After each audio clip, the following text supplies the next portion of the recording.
Ang sabi ko'y limutin na kita, pero hindi. Dahil sanay na ako sa pagmamahal mong ibang-iba. Pagmamahal na gustong gusto ko,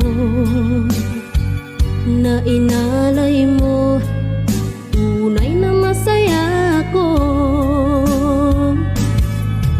Kahit wala ka na'y